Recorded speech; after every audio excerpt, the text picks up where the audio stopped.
Welcome to the Flourish.Academy podcast. My name is Heather Lottinen, and I'm joined by my good friend and co-host, Mara Chick. Now, this is different. We're doing a mini episode today. Something special for you guys today. And that is because we were talking about excuses recently, and we want to talk about how excuses are hindering your progress. You know what excuses are, Mara?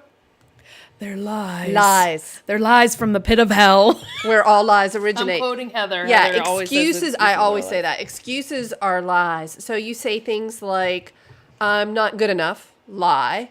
I'm not fast enough, lie. I don't have the resources, lie. Every time, if you look at an excuse and you name it, think of all the excuses you use for yourself. I don't have time, lie, means I don't have priorities.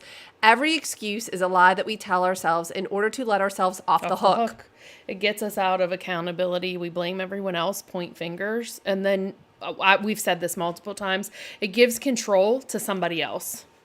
And I don't want anyone having control over me. No. So more excuses. No more excuses, because they allow you to justify your lack of progress also. Well, I couldn't do that because of this or because of that. That's casting blame on either outside forces or on other people. And casting blame, guess what it does? It makes you the victim.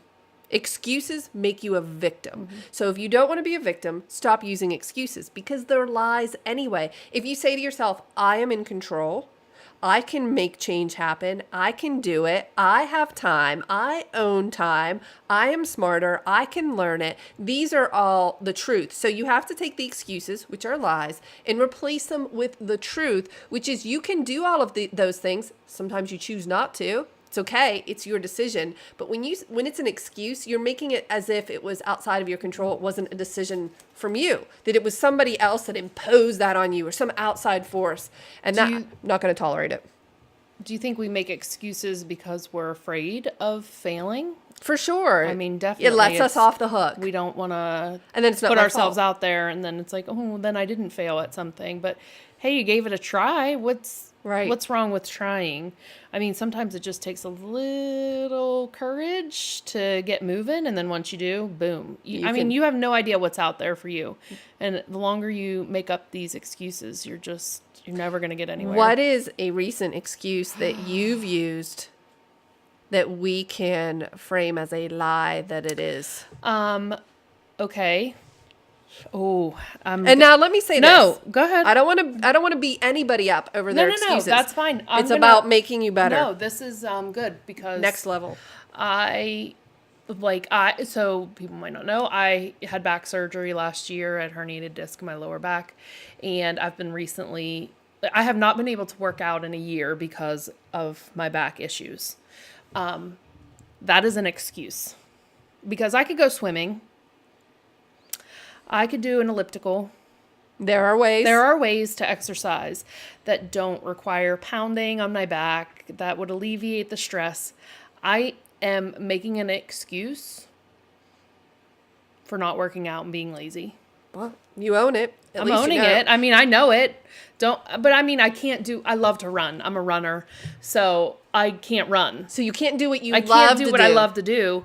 So I have to replace it with something, but I don't love the other things. So I make an excuse that my back is hurting. I mean, I do still feel some nerve pain and stuff, so I don't want to aggravate it, but I use that excuse quite often these days. Like the stool you make me sit on hurts my back. Or I heard you say the other day, and I called you on this, you said, I just had back surgery. And I looked at you and I said, really? You just had back surgery? Listen.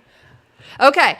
This was major back surgery. Back surgery is a legitimate thing. You were in pain, but you're right. It's just because you can't do what you want to do, but there's still other outlets. Yes. Do you know, I'll actually sit at the doctor's office and he'll ask me questions. I'm very close with my doctor and we'll talk a lot, and I'll say something like blah, blah, blah, blah, blah. And I'm like, do you see, I just made an excuse. Like, I pointed out to him that I just made an excuse about why I hadn't lost 5 pounds since my last visit. Be like, well, it was my birthday, and this person got me cake, and then that person brought me a donut, and then this person, and I was like, well, that's just excuses. Did you just see my trail of thought? So I just wanted to let you know, doctor, if you didn't point it out. I'm outing myself that I just made excuses. So I recognize what I'm doing. I have to stop it. What about you, ma'am? Well, I had an excuse. This is about a year and a half ago. I had an excuse. Well, because I recognized it. I know. Which was I didn't have time to work out. I did not have time.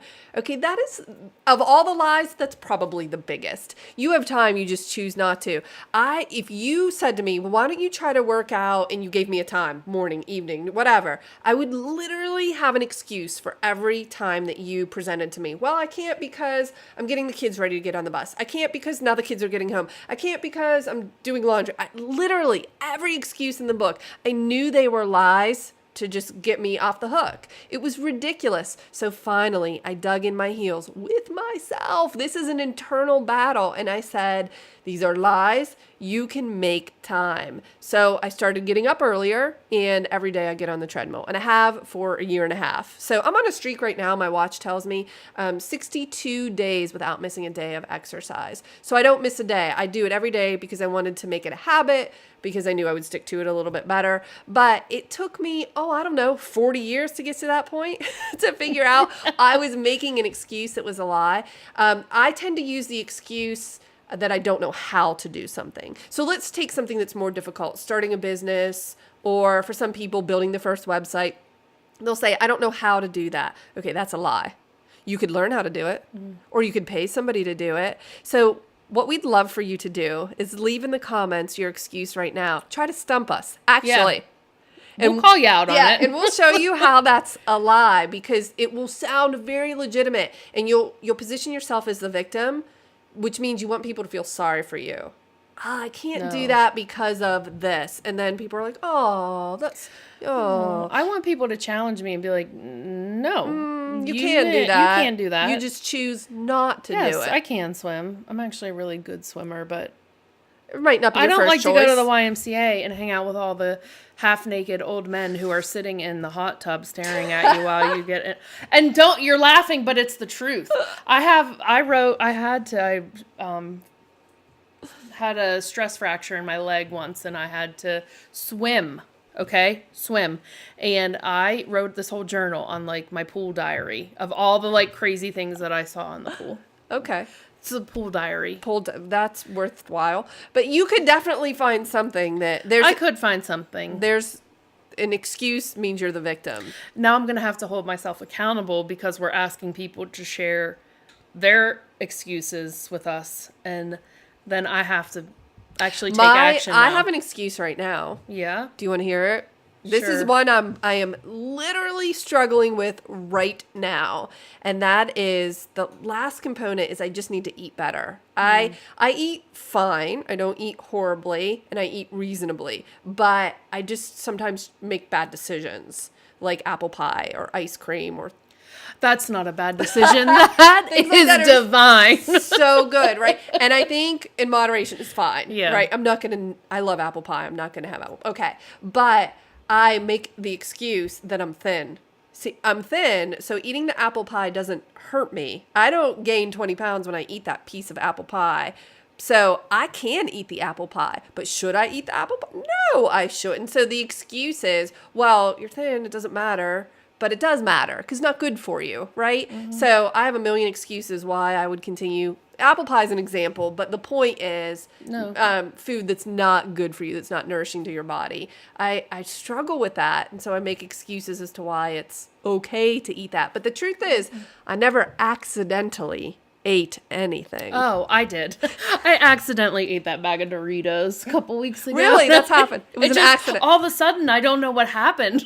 Just the Doritos disappeared. Like the cat That's must. funny. And we make light of this, but we really do hold ourselves accountable. I'm very good now. Like that for me, the like working out and swimming and no running thing, that is like a huge thing for me right now. But I can't really think of anything else where I'm making excuses all the time. Which is great. You're eliminating them. I just, like if I never say I don't have time. I mean, I do say something doesn't fit into my schedule, because it's not that I don't have time. It's just maybe not what I choose. My focus right now. So you have a choice, and there's always time. There's always time. Like I'm taking my coaching certification to be a self-love life coach. I'm running a business. I'm doing a podcast. We have our mastermind group that we run. Like There's time. There's time.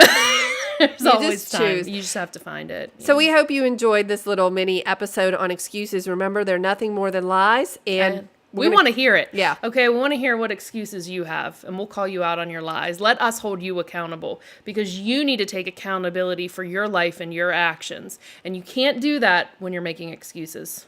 You are not the victim. Preach it. We'll see you in the next episode.